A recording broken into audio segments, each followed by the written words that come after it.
signé à Paris. Madame le ministre, après avoir salué votre présence et également aussi renouveler nos félicitations, encouragements à vous et à vos collaborateurs pour l'immense travail que vous abattez au quotidien dans la prise en compte des affaires à la fois nationales, également étrangères, donc au-delà même du Sénégal, dans la région, au-delà, pour vous connaître la proportion des Sénégalais dans la mobilité et qui sont présents un peu partout. Nous avons eu à partager avec vous un certain nombre de préoccupations dans la commission technique. Et il n'est pas, en tout cas, prétention de notre part de prendre à sa juste dimension l'intérêt de ces conventions, au-delà même des enjeux. Et nous saluons la fidélité du rapport qui a bien pris en compte les préoccupations vraiment de l'heure. Et je crois que les conventions entre États, c'est en matière fiscale, qui, au demeurant, donc, est au centre des préoccupations de nos États, sur les États du tiers-monde. Et je vous rappeler que la 9e réunion du réseau parlementaire qui a eu à se tenir ici à Dakar a eu comme thème principal les flux financiers illicites. Pour autant, je m'adresse aujourd'hui plus à l'avocate et qui a fait la bonne école et qui est toujours en tout cas sollicité dans le cadre de ces conventions-là. De la même de ce qui fait dans le cadre des fusions, des transferts de technologie. Et on a vu également qu'en épluchant les conventions, souvent il y a des problèmes.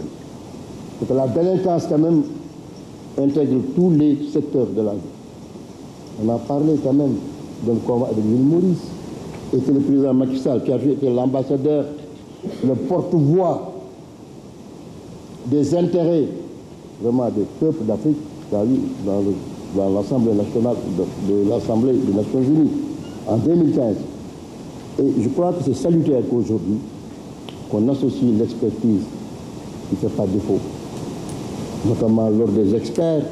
Bon, je ne peux pas prêcher dans ma parole en tant que membre de cette corporation.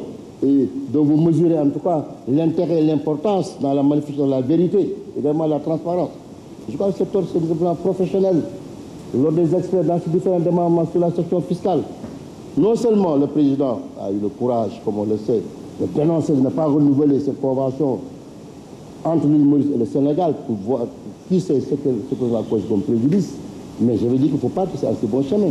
Il serait bon que les en tout cas, les ministères des Finances, votre ministère, ne puisse solliciter les services de cette corporation, ma foi, qui en a l'expertise pour que pour ne soit nulle place où la mer ne passe et repasse. Ne pas simplement, parce que l'île Maurice a été un arbre qui cache une forêt, mais qu'on éprouve toutes les conventions que le Sénégal a eu passées et le Sénégal aura passées. Je crois que le Sénégal y gagnera et nos économies seront saines et sauves face à cette invasion qui nous coûte des milliards de dollars, comme ça a été le cas de l'île de Maurice. Je vous remercie, Madame la ministre. Je vous remercie. L'honorable député Djibril War, qui a parlé des FFI, les flux financiers illicites, et citant l'exemple de l'île Maurice, qui était une sorte de contournement de cette convention que nous avons eue avec l'île Maurice et qui a permis d'autres pays avec lesquels nous n'avons pas la même convention de s'introduire là-dedans. Et vous avez raison, le diable, il est toujours dans les détails qu'on n'aura pas vus. Donc, comme je le disais, répondant à votre souci en commission technique, vigilance et compétence doivent être le maître mot. Vigilance et compétence. Et revenant à la compétence, moi je suis d'accord pour qu'on associe l'ordre des experts. Je suis même d'accord pour qu'on associe l'ordre des avocats. Je suis d'accord pour qu'on associe les notaires. Parce que ce sont ces métiers-là en général qui sont dans ça. Et l'honorable député Abdou Aziz Diop a raison. Quand les compagnies viennent négocier avec nous, et j'en ai la preuve, sur ma table, il y a une interprétation d'un traité bilatéral d'investissement entre nous et la France. C'est bien ça, ambassadeur Diakité. Où nous nous tiraillons, nous, la France est notre partenaire historique, mais nous ne nous entendons pas sur comment interpréter ce traité. Et nous sommes en train de négocier et de discuter et de leur dire, nous, Sénégal, voilà comment elle est notre compréhension. Le ministre des Affaires étrangères de France, mon homologue Jean-Yves Le Drian, me dit, moi, voilà comment je comprends. Mais moi, je défends le Sénégal et les intérêts du Sénégal. Donc, sur chaque document, effectivement, pour éviter ce tiraillement, nous devons avoir les experts en amont, dès le départ. Et nous sommes d'accord avec vous qu'il faut mettre plusieurs compétences ensemble pour avoir le texte le plus sûr. Et le plus sûr, c'est celui qui évitera les interprétations. Donc, impliquer les experts, associer l'expertise nationale. C'est ce que veut faire le président Macky Sall avec la loi sur le contenu local. Et permettez-moi, Monsieur le Président, de m'arrêter un tout petit peu. Pendant que nous discutons dans cet hémicycle, le Président de la République et tout le gouvernement sont au CICAD. Au CICAD, il est question ce matin de voir comment partager les revenus du pétrole. Tout le monde parle de pétrole. On n'a pas encore la plus petite goutte. Mais le président dit, puisque la goutte va venir, puisque les barils de pétrole vont venir, voyons dès maintenant, si nous commercialisons le pétrole, si nous avons cet argent du pétrole, comment est-ce que nous allons le faire? Et dans ce qui se fera aujourd'hui au CICAD, il va y avoir une partie des revenus du pétrole qui va financer le développement du Sénégal. Les routes, les hôpitaux, les ponts, les écoles, les universités, le soutien à l'agriculture, à l'industrie, une bonne partie des revenus de ce pétrole va servir à cela. Mais il dit, attention, il y a deux choses que nous devons faire. Prenons une autre partie qui va servir de péréquation. Tout le monde sait que le baril de pétrole, aujourd'hui par exemple, il est très haut, il est à 80 $. Demain, il peut se retrouver à 40 $. Si le baril est à 40 $ alors qu'il était à 80, nous aurons perdu 40 $ par baril. C'est beaucoup d'argent. Donc le président dit, je vais mettre en place un fonds de péréquation. Donc quel que puisse être le baril de pétrole sur le marché international, pour le Sénégalais, il ne va pas varier de 80 à chutant à 40.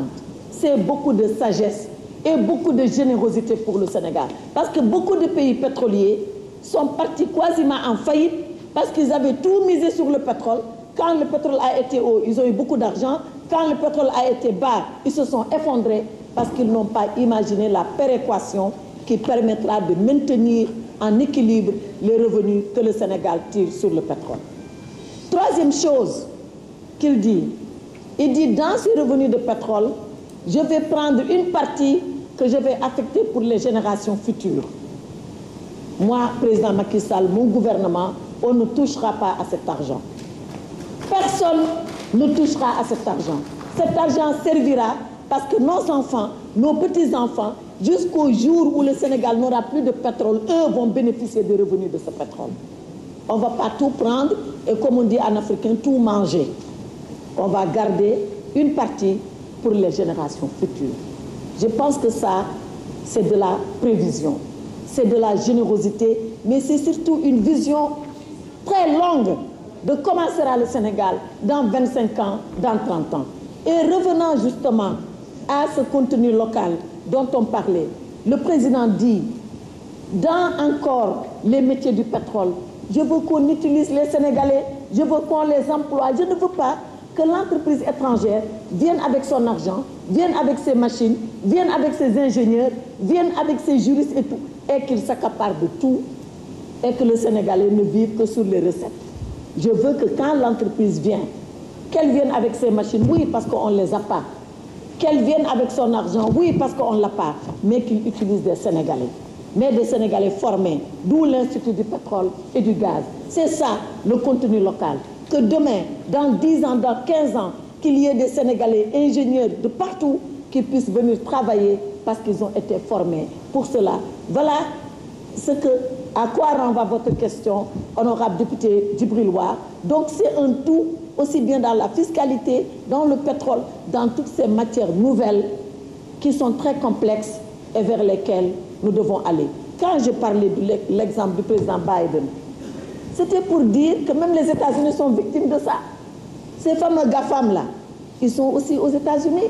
Google est là-bas, Amazon est là-bas, Facebook est là-bas, Apple est là-bas, Microsoft est là-bas. Et ils s'arrangent pour ne pas payer d'impôts là-bas. Alors si les États-Unis ont été victimes de ça, a fortiori nous qui n'avons pas encore le même niveau de compétence et d'expertise que les États-Unis. Et c'est pour ça qu'il a décidé, dans le cadre de ce G20, que quel que puisse être le pays où il y a la résidence fiscale de ces entreprises, ils paieront un impôt dans le pays où ils sont, un impôt minimal.